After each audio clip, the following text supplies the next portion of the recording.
Assalamualaikum warahmatullahi wabarakatuh. Berjumpa kembali pada mata kuliah Pengantar Ilmu Hukum. Sekarang sudah sampai yang ke-6. Di sini kita akan membahas tentang asas-asas hukum. Asas, kalau masih punya makna yang abstrak tentang asas, ya mudahnya asas itu prinsip. Ya berasal dari bahasa Arab sih, asas. Apa itu? Ada dalil katakan apa? Usisa ala taqwa. Apa itu? Yang usisa ala taqwa. Ya, kalau usisa itu didirikan. Kalau asas bisa juga katakan pendirian. Ya, dibangun, didirikan. Nah, kalau kita terjemahkan dalam konteks keindonesiaan untuk memudahkan, silahkan dimaknai sebagai kaidah. Kaidah. Kalau dalam fikih ada qawaidul fiqhiyah, kaidah-kaidah pembuatan hukum Islam gitu ya. Nah, dalam pembuatan hukum positif nantinya juga ada asas-asas atau kaidah-kaidah yang patut diperhatikan. Ini dijadikan pedoman bagi para pembuat hukum untuk ketika mereka membuat peraturan perundang-undangan. Ya, ini ciri-ciri asas hukum ya. Pertama, mempunyai sifat-sifat yang abstrak. Abstrak ini lawan kata dari konkret. Jadi tidak bisa langsung diaplikasikan pada satu masalah, tapi menjadi kaidah ketika menentukan suatu norma. Nah, ketika ada masalah pasti diputuskan dengan norma. Nah, asas ini, masya Allah, asas ini fungsinya membuat norma, bukan memutuskan masalah. Jadi tidak bisa diputuskan secara langsung dalam satu masalah yang konkret. Kemudian yang kedua, tidak mesti diterangkan dalam peraturan hukum konkret. Jadi dalam suatu regulasi belum tentu ini disebutkan secara jelas, secara tersurat bahwa ini memakai asas bla bla bla bla, misalnya asas praduga tak bersalah misalnya. Ini tidak bisa langsung ya, tidak di dalam peraturan perundang-undangan ini tidak disebutkan secara jelas, secara tersurat. Tapi kalau kita melihat norma-normanya tersirat bahwa regulasi tersebut mengandung asas praduga tak bersalah misalnya. Jadi keberadaannya dalam regulasi, dalam peraturan perundang-undangan ini abstrak dan tersirat, bukan tersurat. Ingat ya, kalau tersurat itu terumuskan secara nomenklaturnya, secara abjadnya, secara istilahnya dalam peraturan perundang-undangan. Tapi kalau tersirat, kalau tersirat secara rumusannya tidak ada, tapi makna dari asas ini terwujud dalam peraturan perundang-undangan. Yang ketiga, dimungkinkan ada penyimpangan agar sistem hukum itu luas. Nah, penyimpangan ini yang dimaksud adalah mesti dalam setiap asas ada beberapa perkecualian. Asli berlaku, tapi berlakunya secara generalis. Tapi satu sisi lain nanti ada kekhususan untuk masalah tertentu. Misalnya asas legalitas, bahwa suatu perbuatan tidak dapat diadili manakala belum ada regulasinya dalam peraturan perundang-undangan. Dalam kaidah fiqhiyah al-aslu fil ibahah hatta yadullu dalil ala tahrimiha. Segala sesuatu itu hukumnya halal-halal saja, boleh-boleh saja sampai ada dalil yang muncul, dalil tasri' yang mengharamkannya. Demikian juga di konteksnya legalitas, asas legalitas. Ini perkecualiannya apa? Nanti ada asas legalitas.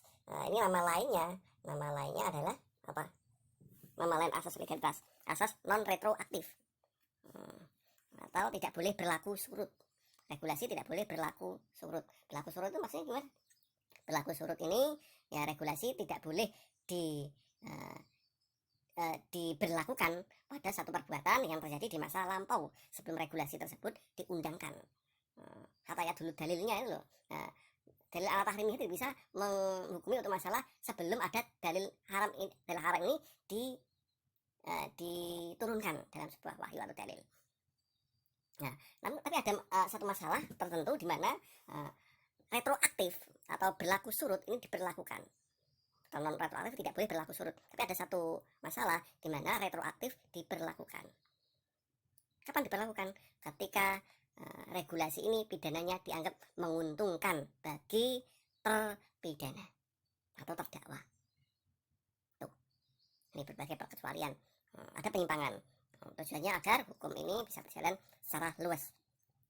Yang keempat, merupakan suatu persangkaan. Nah, ini anggapan saja karena abstrak, tidak konkret, maka yang di dalamnya adalah persangkaan yang sifatnya mengarah ke idealitas ya.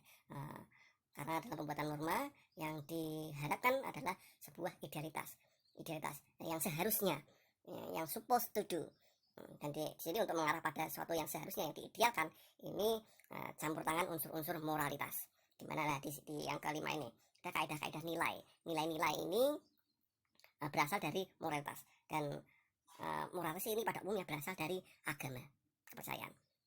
Adanya kepercayaan pasti di sana syarat dengan nilai-nilai moral. Kalau dalam bahasa Arabnya ya akhlak itulah. Nah, kalau Rasul diutus Muhammad itu diutam 5 maka rimal akhlak. Nilai-nilainya, moralitasnya. Dan moralitas ini menjadi panduan, menjadi tujuan yang diharapkan ketika aturan tersebut diberlakukan dan ditegakkan. Nah, oleh karena itu dalam setiap asas yang kadang manusia mencari cita-citanya. Berarti mengarah ke cita-cita, ke idealitas. Ya, meskipun dalam masyarakat kadang nilai-nilai ini sifatnya dinamis, kadang dianut, kadang ditinggalkan. Kadang dianggap ketika memperoleh nilai-nilai yang dianggap lebih bagus, maka manusia dan kebudayaannya mengarah nilai-nilai yang baru tersebut. Ya, dinamika ini yang menjadi perhatian hukum, dan juga tentu juga di samping itu menjadi perhatian moral, bagaimana nilai-nilai dalam masyarakat mengalami pergeseran, mengalami perubahan. Moralnya juga sama mengalami perubahan. Tingkat kalau diterapkan dalam agama, tingkat keberagamaan, tingkat ke moral keagamaan, peradaban dari misalnya dari dulu hingga dengan sekarang tentu ada bedanya. Nilai-nilai moralnya juga berbeda, meskipun agamanya ya sama, tapi cara pemahaman keberagamaannya ya, bisa jadi lebih meningkat, bisa jadi dianggap menurun. Nah, tergantung perspektifnya. Nah, ini karena kalau melihat kecenderungan wacana-wacana yang beredar, ini manusia arah yang dituju moralitas ini menjadi hal yang sangat urgent, menjadi tujuan dan cita-cita masyarakat.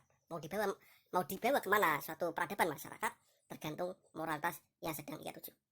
Nah, di samping itu ada juga sekelompok masyarakat yang punya pengaruh besar, ini mulai mengarahkan moralitas yang ingin dituju. Nah, untuk ini ya, tentu ada persentuhan dengan agama. Bagaimana sebagian masyarakat memaknai agama menurut versi mereka dan mengarahkan manusia lain atau peradaban dunia untuk ke arah sana. Nanti terjadi pertarungan peradaban, pertarungan ideologi, pertarungan moralitas. Di sini kita menghadapi kelihatannya pertarungan itu sangat-sangat dahsyat. Meskipun tidak kelihatan ya karena ini sifatnya abstrak. Kalau dalam bahasa Arab kita mengenal adanya ghazul fikr, pertarungan pemikiran. Pemikiran itu lebih mengerucut yang pokoknya, yang asalnya, yang menjadi hal yang intinya itu di ideologi, di moralitasnya. Sangat tidak relevan lagi perbedaan secara agama antara Islam dengan Kristen, Nasrani dengan kita akan melihat Islam yang dipinggirkan, Islam yang disingkirkan, umat lain yang berjaya, umat lain yang mengobrak-abrik, umat lain yang menjalimi kita. Tidak begitu. Ada ideologi yang lain yang mengobrak-abrik moralitas agama. Ya, tidak hanya Islam, Kristen, Yahudi pun sama, mereka diobrak-abrik oleh paham-paham ini. Kita lihat. Oke, next. Asas-asas hukum. Ini definisi ya, pengertian ya, untuk memberi gambaran awal pada anda semua apa itu yang dimaksud dengan asas. Yang pertama, terliangki adalah satu dalil umum yang dinyatakan dalam istilah umum tanpa secara khusus mengenai pelaksanaannya. Apa yang diterapkan pada serangkaian perbuatan untuk menjadi petunjuk yang tepat bagi perbuatan itu. Ya. Intinya di sini bagaimana asas menjadi guidance dalam pembuatan regulasi maupun pelaksanaannya, meskipun tidak diterangkan secara jelas dalam regulasi. Profesor Sasipto Raharjo, ini guru saya, pernah mengajar saya ketika di Undip. Asas hukum merupakan jantung peraturan hukum. Ini jantungnya. Kalau jantung ini copot ya sudah matilah, suatu organisme hidup. Karena asas berfungsi sebagai landasan. Asas menjadi fungsi menjadi dasar. Tanpa adanya dasar, misalnya rumah tanpa adanya fondasi akan gampang roboh. Asas hukum juga merupakan alasan atau rasio legis. Rasio legis adalah dasar hukum. Rasio legis itu dasar hukum ya, dari peraturan hukum. Jadi ketika peraturan hukum diundangkan, dasar hukumnya apa? Tanpa ada dasar hukum, maka runtuhlah legalitasnya. Oh ya, kalau runtuh legalitas, kalau suatu hukum dibentuk tanpa ada dasar hukum, namanya ilegal, alias tidak legal. Kalau tidak legal satu peraturan, maka ya runtuhlah apa? Ya legalitasnya, runtuhlah legitimasi hukumnya. Legitimasi kebenaran hukumnya ada nggak ada, berarti dianggap tidak sah, tidak valid, tidak layak untuk ada. Itu ya, bisa dipahami. Kemudian, Karl Lawrence, asas hukum adalah ukuran etis ya, ini berarti kaitannya dengan moralitas yang memberikan arah pada pembentukan hukum. Nah, jelas ini. Jadi asas ini adalah nilai-nilai moral yang jadi panduan dalam membuat aturan hukum atau norma peraturan perundang-undangan. Kemudian Freud, asas hukum adalah norma dasar yang diperoleh dari pengendapan hukum yang ada dalam masyarakat. Jadi ini diambil dari nilai-nilai yang dianut oleh masyarakat. Bahwa ini apa yang dianut oleh masyarakat ini menjadi patokan bagi pembuatan peraturan perundang-undangan. Jadi hukum yang dirumuskan, hukum yang diundangkan nantinya ini diambil dari nilai-nilai tradisi yang hidup dalam masyarakat. Jadi tidak nanti hukum yang diundangkan tidak lepas dari hukum itu tidak asing lagi dalam kehidupan masyarakat. Akhirnya apa? Masyarakat juga menerima hukum. Kenapa? Karena hukum yang dibuat ini berasal dari hal-hal nilai-nilai ya dalam kehidupan masyarakat itu sendiri. Jadi penolakan masyarakat atas hukum relatif tidak ada. Lain halnya kalau nilai-nilai berasal dari luar kehidupan masyarakat, tentu penolakan masyarakat akan sangat besar. Muhammad Daud Ali, asas hukum adalah kebenaran yang dipergunakan sebagai tumpuan berpikir. Dengan menjadi tumpuan berpikir, berarti menjadi metode